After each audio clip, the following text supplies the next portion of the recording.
이번 시간은 계약 각칙 증여 공부해 보도록 하겠습니다. 지금부터 우리 보실 증여, 그 다음에 매매, 교환, 이것들은 재산권 이전형 계약이다 라고 하죠. 뭐냐면 여기서 보면 갑이 을에게 X라는 재산권을 이전해 주는 거예요. 이걸 조금 더 구체적으로 보자면 갑이 을에게 X라는 재산권을 이전해 준다고. 참고로 재산권이라고 하면 원래 권리는 이익을 누리는 건데 재산권은 재산적 이익을 누리는 거예요. 근데 재산적 이익을 누릴 수 있는 권리가 뭐가 있느냐? 그러면 물권, 채권, 지식재산권이 있다. 물권 중에 가장 대표적인 게 소유권이에요. 우리 부동산 매매하는 것은 부동산 소유권을 매매하는 거죠. 증여를 한다면 부동산 소유권을 증여하는 거죠. 채권도 돈 받는 것으로 생각해 보면 금방 이해가 되죠. 재산적 이익을 누려요. 그리고 지식재산권이 있는데 지식재산권은 우리 머릿속에서 나온 정신적 창작물에 대해서 권리를 인정해 주는 것인데 그 정신적 창작물로부터 돈이 생겨요. 그래서 이런 것을 재산권이라고 한다. 근데 이제 문제는 이 반대급부, 우리 반대급부를 하느냐인데 그거 하지 않는 게 증여인 거예요. 증여. 근데 반대급부를 할 때가 있죠. 근데 그 반대급부가 돈인 거예요. 그러면 그거를 매매라고 한다. 매매는 돈으로 사고 파는 거죠. 그런데 다른 재산권으로 바꿔요. 그런 것을 교환이라고 한다. 우리 이제 매매 교환 같은 경우는 봐보세요. 이게 서로 쌍방이 채무를 부담한단 말이에요. 쌍무계약. 근데 쌍무계약은 기본적으로 유상계약이죠. 그리고 낙성분료식계약이라고 이렇게 하는데 증여계약은 이게 주는 사람이 증여자, 받는 사람이 수증자. 그래서 증여자만 채무를 부담하고 수증자는 채무를 부담하지 않죠. 그래서 한쪽 편만 채무를 부담하게 되고 주는 거 없이 받는 거니까 무상. 그리고 낙성분료식 계약이다. 이렇게 한다는 것이다. 일단 이 기본 틀을 갖고 가자고요.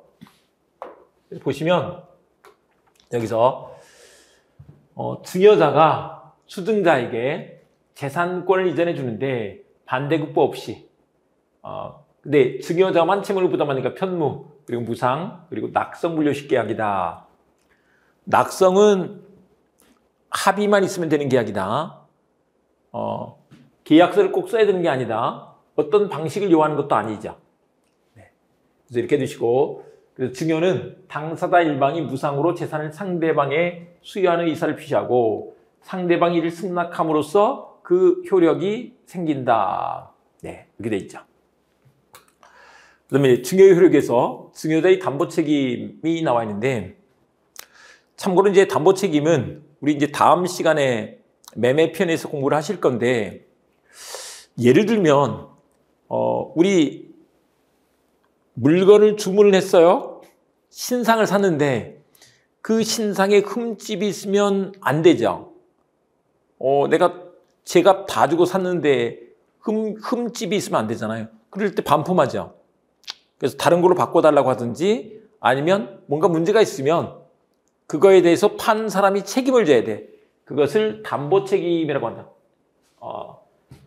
책임지고 보증하는 거죠. 책임지고 보증하는 거. 담은 뭐 등에 짐을 지는 것을 부담 이렇게 해요.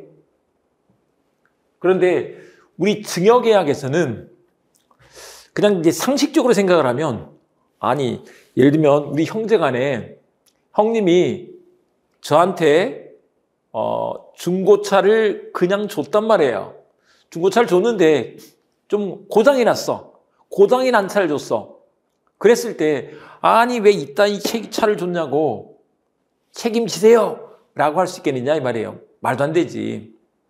근데 이 담보 책임은 원래 매매에서 담보 책임은 유상계약의 등가성을 유지하기 위해서 하여간 그 물건 값을 못하니까 책임을 묻는 제도예요. 근데 여기는 아예 값이 없잖아요. 그러니까 그런 담보 책임은 없다. 원래 담보 책임은 유상계약에서 있는 것이라고. 근데 이건 무상계약이잖아요. 하지만 예외적으로 있는 경우가 있는데 그게 하자가 있음을 알고 고지하지 않을 때 하자가 있음을 알았으면 야 이거 저 하자 있는 거다 라고 알려줬어야 되는데 그걸 알려주지 않았어. 그랬을 때 담보 책임 문제가 생기고 부담부 증여가 되면 그 부담의 한도에서 담보 책임 문제가 생긴다는 것인 거죠. 부담의 한도에서 담보 책임 문제가 생긴다. 그래서 보시면 증여자는 증여의 목적인 물건 또는 권리의 하자나 흠결에 대하여 책임을 지지 아니한다. 이거 원칙. 그러나 증여자가 그 하자나 흠결을 알고 고지하지 아니한 때는 책임져야 돼. 그러하지 아니하다 그랬으니까 책임져야 돼 이 말인 거죠. 그리고 부담 있는 증여. 부담의 한도에서는 이게 유상계약의 특성이 있잖아요. 유상계약이단 아니에요? 부담부 증여를 유상계약이라고 하지는 않는다. 무상계약인데 부담의 한도에서는 유상계약의 특성이 있으니까 그 부담의 한도에서 매도인과 같은 담보 책임이 있다라고 이렇게 해준다 이 말인 거죠. 근데 이것들도 다 시험 문제로 나오는 것들을 보니까 알아두셔야 되겠죠. 그 다음에 증여의 해제가 나와 있는데 증여의 특유한 해제가 문제가 돼요. 근데 이것들로 뭐가 있느냐 그러면 원래 우리 증여계약은 꼭 서면으로 약정을 해야 되는 건 아니에요. 그냥 합의만 했으면 되지.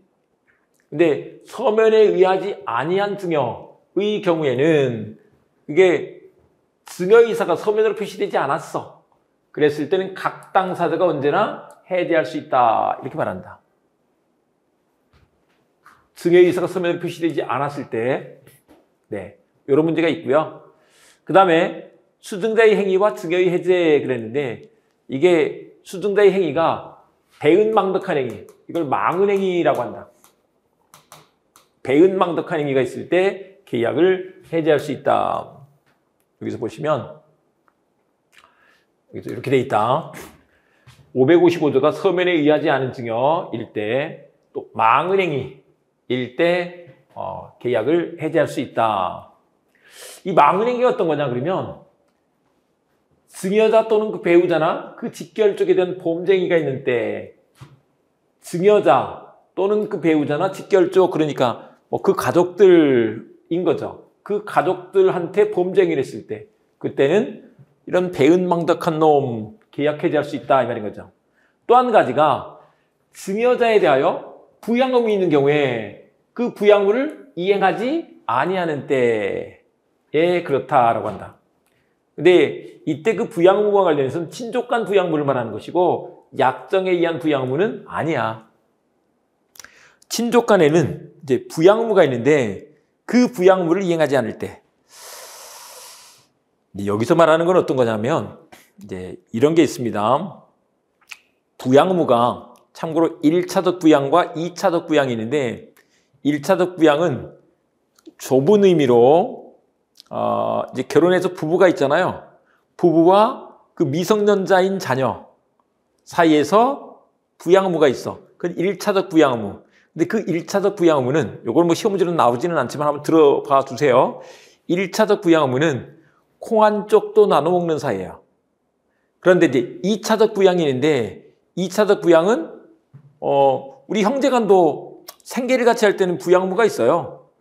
또 연로한 부모님과 자녀 또는 성년자가 된 자녀와 그 부모 간에는 일단 부양의무가 있는데 참고로 그 2차적 부양은 콩 한 쪽은 내가 먹는 거예요. 먹고 남는 게 있어야 돼. 부양의 여력이 있을 때 부양을 한다. 그런 거죠. 근데 그럴 때의 부양물을 말하는 거야. 약정으로 뭔가 부양하기로 했어. 근데 그걸 만약에 이행하지 않았다 그러면 그거는 부양 의무 불이행, 채무 불이행에 대해서 계약 해지할 수 있다 이렇게 말하자. 그래서 이렇게 되고 그런데 이거는 제척기간 6월이 있죠. 제척기간 6월이 있다. 또 증여자가 수증자에 대하여 용서 의사를 표시한 때 이 용서가 감정의 표시다 이렇게 말합니다. 감정의 표시로서 이게 의사 표시는 아니에요. 그러면 이제 해대권은 소멸한다 이렇게 된다는 거죠. 참고로 용서가 또 우리 시험 범위에서는 나오지 않지만 가족법에 가면 친족법에 나오는데 배우자의 부정행위가 있으면 배우자가 바람을 피면 재판상 이혼 원인이 돼서 이혼 청구를 할 수가 있어요. 재판상 이혼 청구를 할 수가 있어. 이렇게 되는데 그걸 배우자가 용서를 해주는 거예요. 용서를 해주면 어떻게 되느냐? 그때 이제 재판상 이혼 청구권이 소멸해버리게 되죠. 근데 그 용서가 성질이 뭐라고요? 감정의 표시라고. 준법률행위죠. 준법률행위는 법률행위가 아니에요. 법률행위 아닌 걸 통칭해서 뭐라고 한다? 법률 규정. 법률 규정에서 이렇게 하는 거죠. 그렇게 됐더니 해대권은 소멸한다. 이렇게 연결이 되는 거예요. 네, 그렇게 연결이 된다. 그 다음에 557조. 재산상태 변경, 사정변경의 원칙을 반영해 둔 건데 요거예요. 읽어보면 증여계약 후에 증여자의 재산상태가 현저히 변경되고 그 이행으로 인하여 생계에 중대한 영향을 미칠 경우에는 증여자는 증여를 해지할 수 있다. 이건 간단히 말하면 이런 거죠. 내가 좀 먹고 살만해서 증여하겠다고 한 거예요. 그랬는데 이게 주려고 할 때 봤더니 지금 내가 너무 어려워졌어. 완전 빈털터리가 됐네. 지금 내 먹고 살 것도 없단 말이에요. 그럴 때는 증여계약을 해지할 수 있다. 이 말인 거죠. 그런데 558조에 가면 이미 이행한 부분에 대해서는 영향을 미치지 아니한다. 그 말은 뭐냐면 이미 이행을 해버렸어. 그러면 해지 못한다. 증여계약 해지하지 못한다. 그 이행이 뭐냐? 부동산에서는 등기, 동산은 인도까지 해줘버렸어. 부동산은 이미 등기해줬어. 동산은 인도를 해줬어. 그러면 이제 이미 이행이 된 것이기 때문에 계약 해지할 수 없다라고 이렇게 한다. 우리 이제 이게 사실 어른들한테는 많이 나오는 그런 뉴스의 문제이긴 한데 고간 열쇠를 한번 넘겨주고 난 뒤에는 되돌릴 수가 없는 거예요. 그러니까 부동산 같은 등기를 이미 넘겨받았어. 근데 나중에 뭐 이런 일이 생기네? 그런다고 해서 증여계약을 해지할 수 있는 것이 아니다. 근데 이제 이것과 관련해서 우리가 좀 알아두셔야 될 것이 부담을 불이행한 경우 그때 계약 해지할 수 있다는 거죠. 부담부 증여를 하고 등기를 해줬는데 약정에 의한 부양물을 이행하지 않았어. 이런 사건이 있었어요. 갑이 을한테 증여를 했는데 을이 누구냐면 자기 조카의 아들이었던 거예요. 자기 조카의 아들. 확률로 보면 손자뻘이 되죠. 그런데 그 집에 아들이 없었던 거예요. 그래서 그 손자뻘한테 이제 논이랑 밭 이런 것들을 주면서 증여를 한 거예요. 증여를 하면서 우리 부부가 병들고 늙으면 네가 우리를 모시고 선조 제사도 잘 모셔라. 뭐 이제 봉행 이런 표현을 씁니다만은 제사를 잘 모셔라라고 이렇게 한 거예요. 그런 부담을 준 거죠. 근데 이제 등기 넘겨받기 전까지는 열심히 잘 모셨죠. 사실 뭐 모실 필요도 없는데 막 뻔질나게 인사 잘하고 정말 너무 잘했죠. 근데 이제 등기 넘겨받고 나니까 이제 모른 척 하는 거예요. 나중에 모른 척 하는 거야. 약정에 의한 부양물을 이행하지 않고 있는 거야. 근데 여기서 이미 부동산 등기를 넘겨줬으니까 계약하지 못해. 이렇게 갈 거냐. 근데 그게 아니고 약정에 의한 부양물을 이행하지 않는 것은 채무불이행이 되는 거니까 계약 해지할 수 있다라고 이렇게 했다는 거죠. 544조에 의한 계약 해지권이 인정된다는 것이다. 그러니까 이 을이 558조만 알고 이게 채무불이행으로 인한 계약 해제권이 생긴다는 걸 몰랐던 거죠. 네, 이렇게 해주시고. 그 다음에 이제 특수한 증여가 있는데 여기는 뭐 조문들로서 좀 알아두시면 되겠습니다. 일단 부담부 증여 얘기 나와 있는데 561조에서 상대 부담 있는 증여에 대하여는 본절의 규정 외에 쌍무계약에 관한 규정을 적용한다. 쌍무계약의 특징이 있으니까 그 말인 거고, 정기 증여와 사망으로 인한 실효가 나와 있는데요. 이 정기 증여는 뭐냐면 정기적으로 주는 거예요. 예를 들면 매달 얼마씩 이렇게 되는 거죠. 매달 얼마씩 줄게. 이게 정기 증여예요. 그런데 이때는 증여자 또는 수증자의 사망으로 인하여 효력을 잃는다. 그 중에 어떤 사람이 죽으면 끝난다. 이 말인 거죠. 그 다음에 이제 사인증여가 있는데, 사인증여는 죽음으로 인해서 증여를 한다. 그런 뜻이잖아요. 근데 요거를 증여자가 사망했을 때 효력이 생기는 것을 사인증여라고 한다. 요걸 우리 보통 이제 사후행위라고도 하고, 또는 뭐 사인행위라고도 이렇게 합니다. 사인행위라고 하는데, 주긴 주는데 내가 죽으면 넣어줄게 라고 한 거예요. 계약은 지금 맺는 거죠. 근데 증여자가 죽어야 효력이 생긴다고. 근데 이때는 유증에 관한 규정을 준용한다는 거죠. 근데 우리 사인증여가 유증에 관한 규정을 준용해 주는데 이게 사인행위라는 측면에서 그렇다. 유증은 유언으로 주는 거예요. 일방적 행위로서 유언으로 주는 것이라고. 일방적으로 주는 것입니다. 근데 유언은 유언자가 사망해야 효력이 생겨요. 그래서 사인행위죠. 그런 측면에서는 준용하는 게 맞는데 준용되지 않을 것도 있어야 되겠죠. 왜냐하면 이게 유증은 얘가 성질이 뭐다? 단독행위라고. 근데 사인증여는 계약인 거잖아요. 우리 앞 시간에서 공부했지만 해대에 관한 규정이 합의 해대에 바로 적용될 수 있는 게 아니라고. 준용이 되려면 그게 같은 성질이어야 되는 거죠.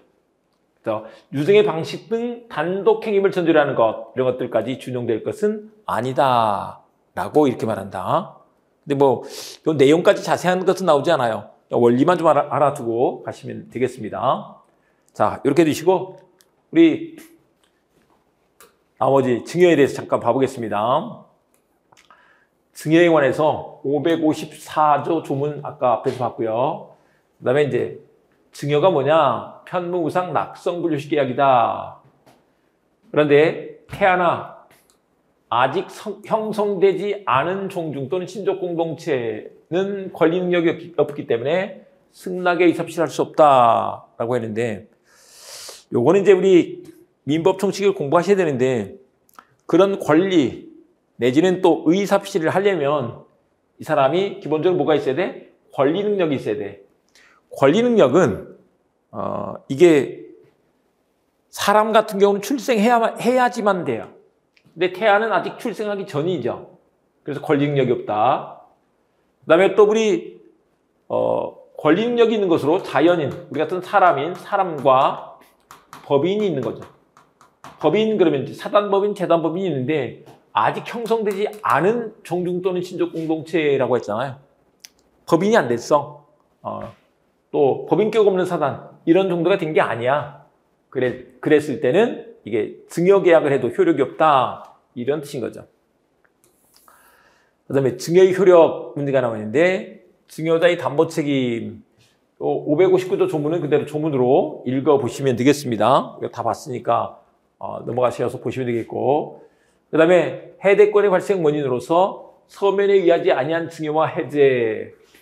근데 우리 서면으로 표시되지 않았을 때, 그런데 그게 뭐가? 증여의사가, 이거 주의해서 봐주십니다. 수증자가 나 받겠습니다 하는 의사가 아니고 증여자의 의사가, 증여의 의사가 서면에 표시되지 않았을 때 각 당사자 둘 다 이 증여계약을 해제할 수 있다. 이렇게 말하죠. 근데 여기 자세한 것들은 그냥 바쁠 때는 스킵하고 지나가도 돼요. 스킵하고 지나가도 된다. 그 다음에 이제 망은행위가 있는 경우, 여기서 망은행위가 있는 경우가 나와 있죠. 556조. 그 얘기를 우리가 쭉 얘기를 했습니다. 여기도 한번 봐주시는데, 다만 이제 이 부양 의무와 관련해서 증여자에 대해서 부양 의무 있는 경우에 이를 이행하지 아니한 때 그랬는데, 이때 이 부양 의무는 974조에 의한 직결종 및 그 배우자 또는 생계를 같이 하는 친족 간의 부양 의무를 가리킨다라고 한다. 아까 말씀드렸던 것처럼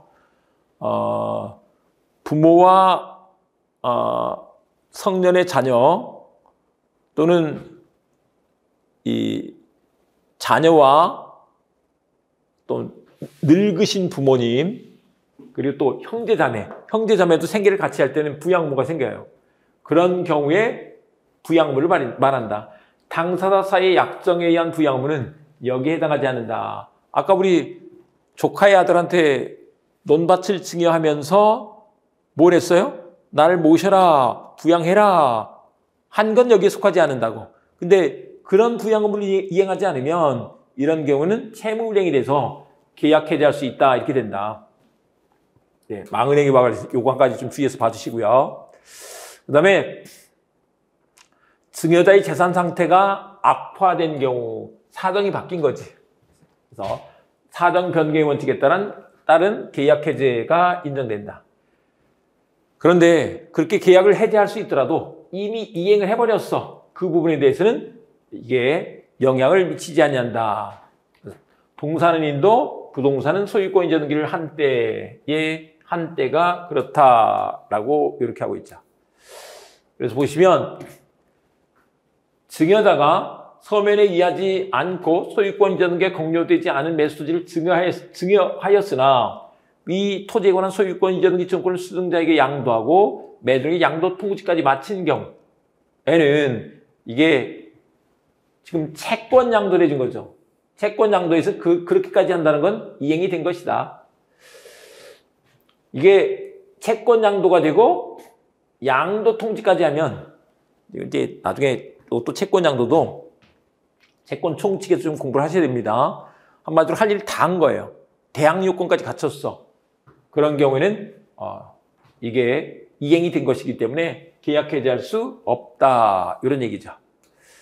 그 다음에 부담부 증여에 관해서 아까 우리 말씀드렸습니다. 그래서 여기는 뭐 특별한 게 없고, 그 다음에 쌍무 유상 계약에 관한 규정의 적용 문제가 나와 있는데, 앞서 우리 말씀드렸던 것처럼 자기 조카의 아들한테 나중에 내가 늙으면 부양하고 또 선조의 제사를 모셔라 라고 이렇게 한 거예요.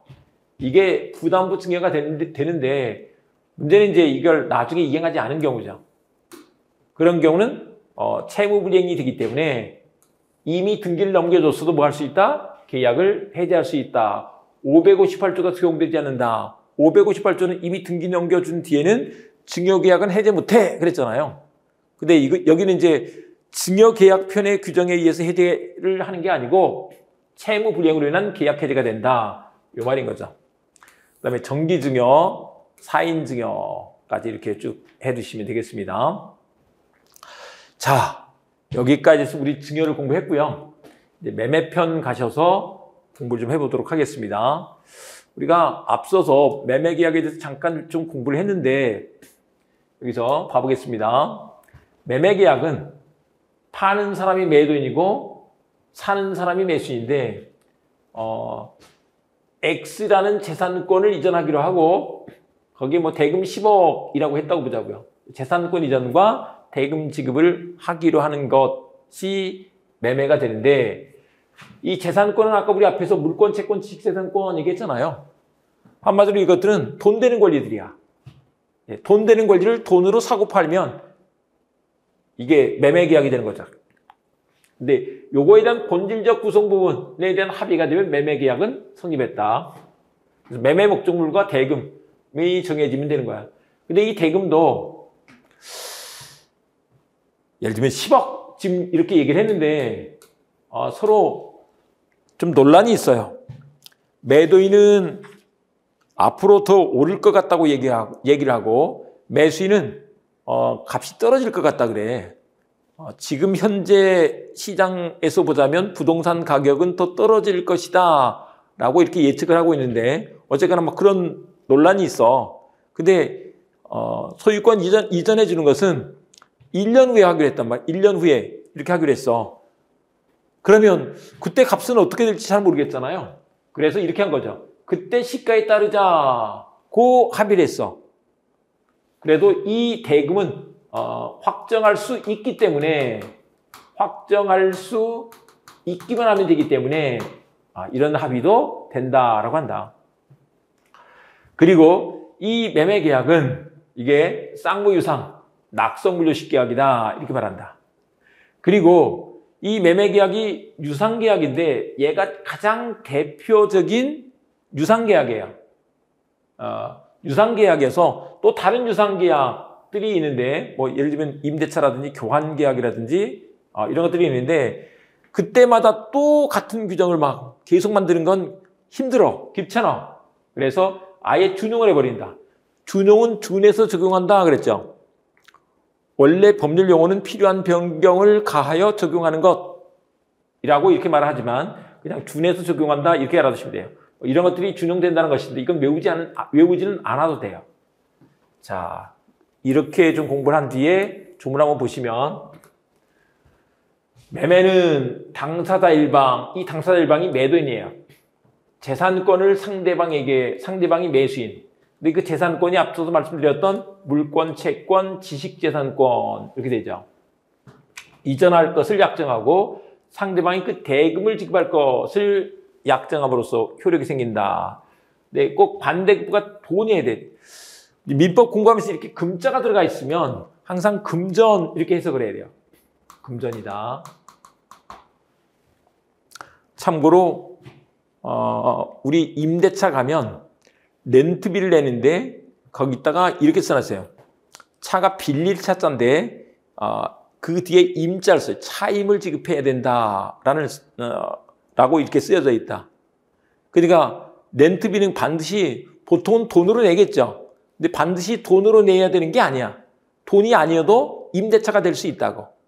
근데 이제 우리 시험 범위는 아니지만 물권법에 가면 전세권이 있는데 전세권자는 반드시 전세금을 내고 들어가서 사는 거예요. 근데 거기엔 금자가 붙어 있죠. 그러면 반드시 뭐로 줘야 된다? 돈으로 줘야 된다. 이런 뜻인 것이다. 금자가 들어가 있으면 금전으로 줘야 되는 것이다. 그리고 또 한 가지. 이게 가장 대표적인 유상계약이어서 다른 유상계약에 준용한다. 근데 준용은 이걸 전제로 한 거예요. 그러나 그 계약의 성질이 이를 허용하지 아니하는 때에는 그러하지 아니하다. 성질이 허용되는 것에서만 준용이 되는 거지. 네, 필요한 변경을 가하여 적용하는 것을 준용이라고 한다. 입법 방식의 입법 기술이다 이렇게 말하는데 보통은 이제 자기가 필요할 때 이것을 준용하는 규정을 두는데 워낙에 유상계약의 대표 선수가 매매이다 보니까 매매편에서는 다른 유상계약은 매매처럼 처리해 라고 이렇게 써놔버린 거죠. 그 다음에 매매예약이라는 게 있다. 매매예약이라는 게 있는데 잠깐 보시면 이제 이런 거예요. 좀 이렇게 한번 말씀드릴게요.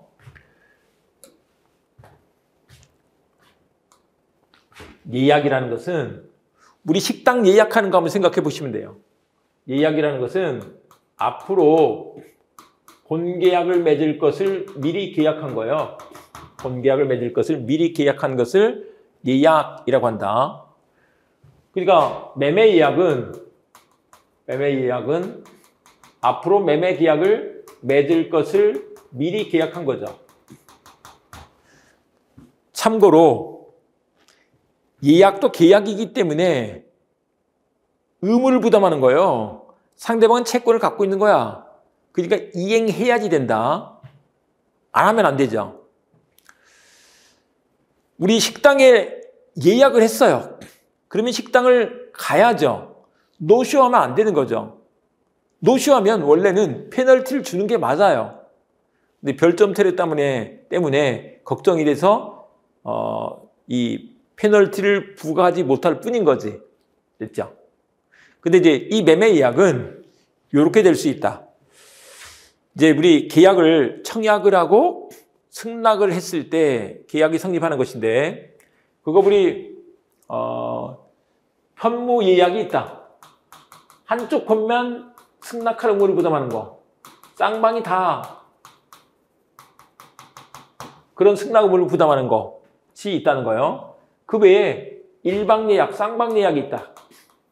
일방 예약, 쌍방 예약이 있는데, 일방 예약은 뭐냐면 그 중에 일방이 예약 완결권을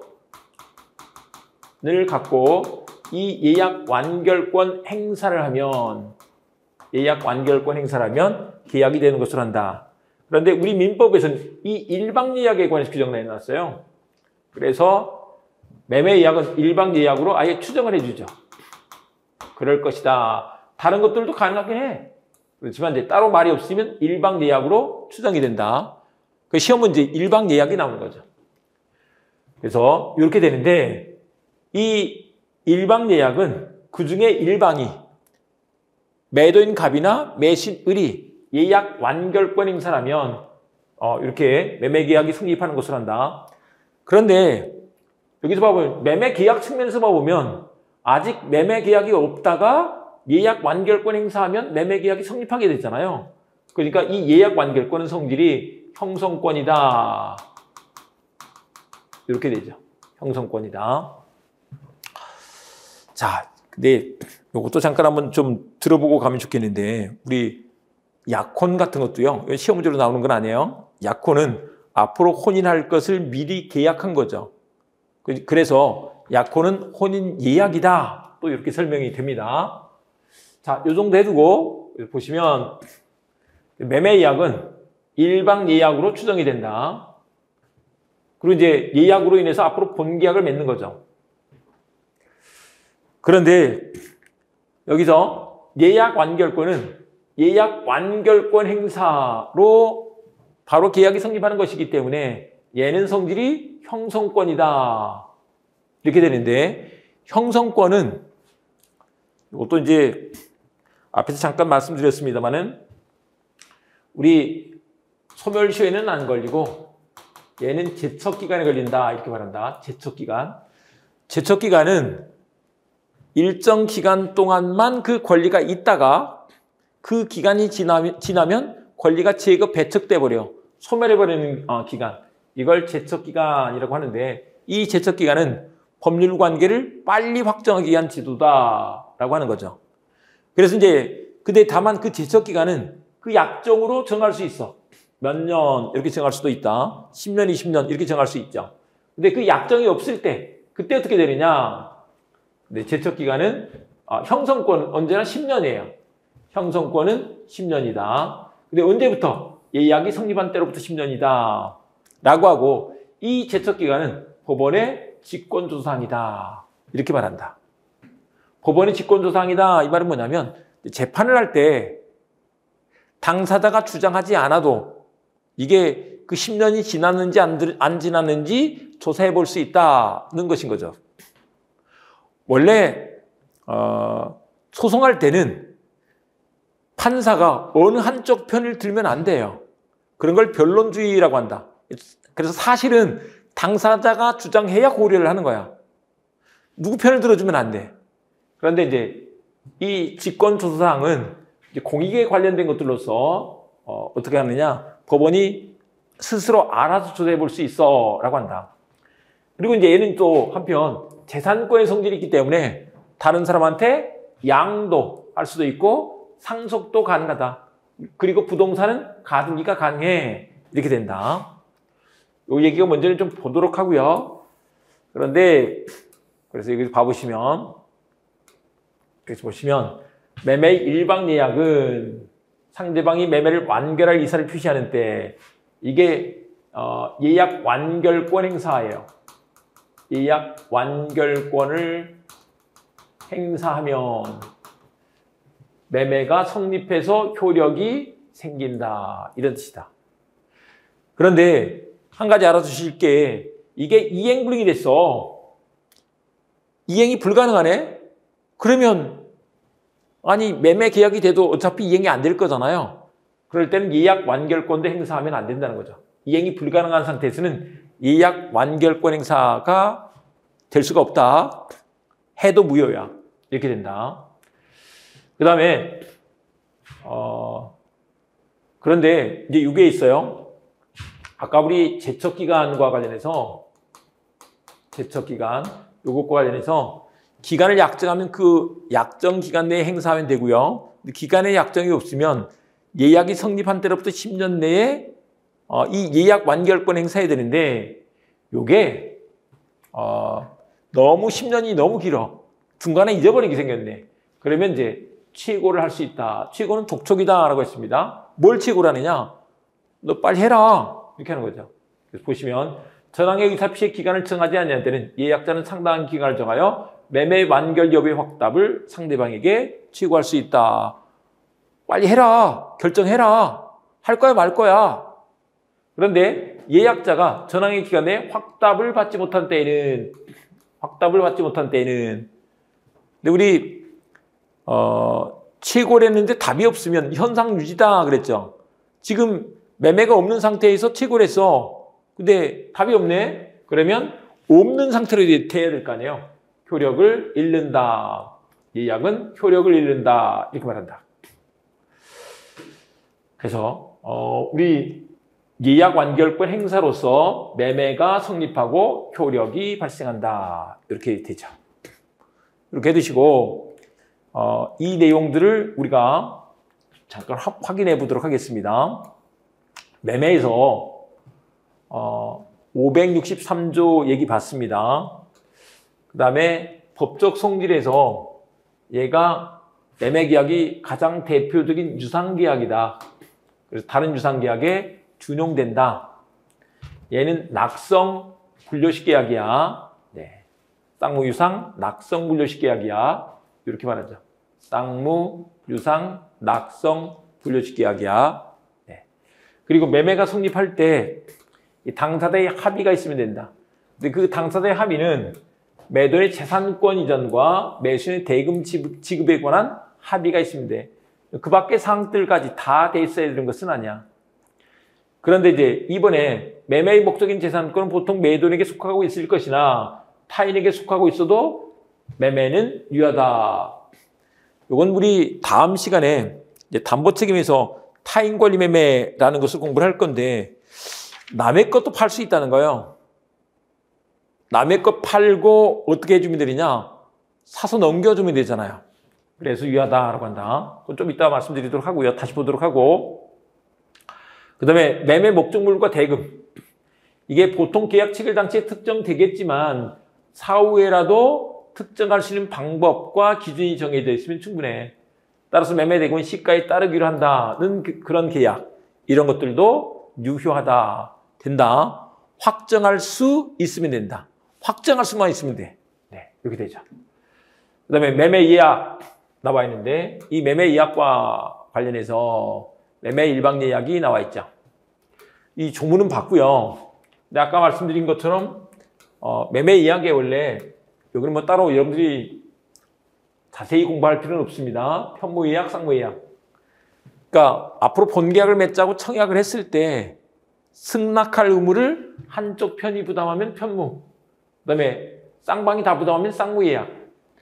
그런데 예약을 해놓고 예약 완결권 행사가 있으면 계약이 성립하는 것으로 하는 게 일방 예약, 쌍방 예약인데 한 사람만 가져. 일방 예약, 쌍방이 다 가져. 쌍방 예약. 근데 우리 민법에서는 일방 예약을 규정해놓고 있기 때문에 일방 예약으로 해석한다는 것인 거죠. 그런데 그 일방 예약에서는 이제 예약 완결권 문제가 생기는데 예약 완결권 행사로 인해서 매매 계약이 성립하게 된다는 것이죠. 근데 일방의 의사표시만으로 매매가 성립되는 것이기 때문에 얘는 성질이 형성권에 속한다는 것이다. 다시 형성권 훈련 다시 한번 해봅니다. 우리 앞에서 해제권도 형성권이었죠. 취소권도 형성권이에요. 취소권, 해제권 다 형성권이다. 예약 완결권도 형성권이에요. 왜 형성권이냐? 없던 매매가 예약 완결권 행사를 했더니 이렇게 볼 수 있죠. 예약 완결권 행사를 했더니 매매가 성립해버려. 이렇게 형성시켰잖아요. 우리 계약이 유효인데 취소를 했더니 또는 계약을 해제했더니 처음부터 무효로 돼버리죠. 그렇게 형성시키네. 근데 그걸 일방적 의사표시로 단독행위로 혼자 하는 것을 일방적 의사표시 이런 것을 단독행위라고 한다. 그 단독행위를 할 수 있는 것을 형성권이다. 이렇게 말한다. 그런데 이 예약 완결권 행사를 하려면 가능해야 될 거 아니에요. 그래서 이행 불능이 됐을 때는 이게 예약 완결권 행사할 수 없다. 행사할 수 없고 이미 했더라도 효력이 생기지 않는다. 즉 무효다. 이렇게 하고 있죠. 그런데 이행 불능이 된다는 것은 확실히 불능인 것을 말하는 거야. 종국적 불능, 확정적 불능이라고 하는데 이제 이 사건 시험 문제 나왔던 것입니다. 백화점 점포에 관해서 매매 이야기 성립한 후 일시적 법령상 제한으로 인하여 분양이 금지되었다가 다시 허용이 됐잖아요. 허용이 됐어. 그러면 이건 불능이 아닌 거죠. 잠깐 불능은 불능이 아니다. 쭉 불능일 것을 불능이라고 한다. 이행 불능이라고 할 수는 없다. 즉 예약 완결권 행사할 수 있다. 이런 뜻인 거죠. 그 다음에 요 판례는 좀 두고 예약 완결권의 가등기가 나와 있는데 예약 완결권 부동산 물권 이전과 관련해서는 뭐 할 수도 있다? 가등기를 해둘 수도 있다. 참고로 이제 요거는 우리가 물권법을 공부하지 않으니까 잠깐만 말씀드리자면 매매 계약을 맺고 내가 소유권 이전 등기를 받으면 소유권을 취득하게 돼요. 근데 그때 그런 등기를 본등기 내지는 종국등기라고 한다. 그냥 바로 소유권 변동을 가져와 버려. 그런데 이제 그 소유권 변동에 대비하기 위한 등기가 있는데 그런 것을 가등기라고 한다. 예비등기다라고도 하는데 가등기라고 한다고. 가등기에 들 수가 있다. 가등기를 해두는 이유는 중간에 어떤 변화가 있어도 나중에 가등기에서 본등기라면 순위 보존의 효력이 있어서 내가 그 가등기했던 순위대로 번호가 확보가 되는 거예요. 우리 번호표 미리 뽑아두는 거랑 마찬가지죠. 그렇게 할 수 있다. 또 예약 완결권. 얘는 형성권이지만 재산권이기 때문에 재산권은 양도할 수 있다. 재산권은 일신여소권이 아니야. 그래서 양도할 수 있다. 이렇게 말한다. 그 다음에 매매예약 완결권이 있는데 매매예약 완결권은 이게 형성권은 모두 뭐에 걸린다? 제척기간이 되는데 약정한 데는 그 기간 내에 20년, 30년 이렇게 약정할 수도 있어요. 근데 약정이 없을 때 그때는 예약이 성립한 때로부터 10년 내에 행사해야 된다. 그래서 그 기간에 행사하지 않으면 제척기간 경과로 소멸한다는 것인 거죠. 또 한 가지 예약 완결권의 행사 순위 시기를 특별히 약정한 경우에도 그 제척기간은 권리 발생일로부터 10년 이 기간이 경과하면 만료된다라고 한다. 그 다음에 최고에 관한 얘기를 아까 얘기했습니다. 10년 동안 도저히 못 기다리겠어. 그러면 최고하고 그 기간 내에 이제 행사를 하면 행사한 대로 되겠죠.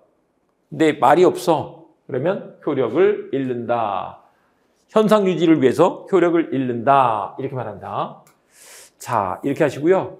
근데 이제 계약금이 또 중요한 주제여서 이거를 잠깐 쉬었다가 다음 시간에 계약금에 관해서 공부를 해보도록 하겠습니다.